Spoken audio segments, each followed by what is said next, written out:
አንቺ ነሽ እስኪ የጠራው ሸርል ምን ነው የምትበጣጠሽው? እስቲ ለሴት ትንሽ ክብር ይኖር። ምን ይመስላል? ማን ስለሆንሽ ነው የምትኮሪው? ሴትነትሽን ብትጠቀምበት አይሻልም? ስርዓትን ያዝሽ ባለጌ ነህ አንቺ። ይያንቺ አስቀያሚ እንዳልጨፈልቅሽ። ቆይ ምን አድርጌ ነው የምትለኝ? እባክህን ተወኝ። ስሚ ያንቺ ሴትነት ከኔ ገንዘብ አይወልድም። እኔ ባልመችሽም ገንዘብ ይገዛሻል። ታውቃለህ፣ አይምሮህ አንሰሳውነትህ ገዝፏል። በብርህ ልክ ብዛት አይምሮህ ቆሽሿል። ከቻልክ በብርህ ህሊና ግዛበት። አንቺ ምን አባሽ ነው የምትይው? ያውና ልቀቀኝ በእናትህ። ነግሬ ነበር አቴጋ እንዳደርስ። እኔ ምንም አላልኳትም። ከኔ ጋር ሆነሽ ቤተሰቦችን ከድህነት አውጪ ነው ያልኳት። መጀመሪያ ጭንቅላትን ካስተሳሰብ ድህነት አውጣ። እኔ አንድ ምክር ልምከርህ። ብርህን ሴት ለመግዛት ከምትሯሯጥበት ጽድቅ ግዛበት።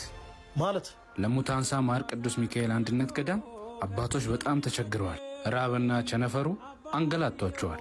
ለነሱ ካለ አካፍላቸው። በዛውም ጽድቅ ትሰራለህ፣ አንተም ትከብርበታለህ።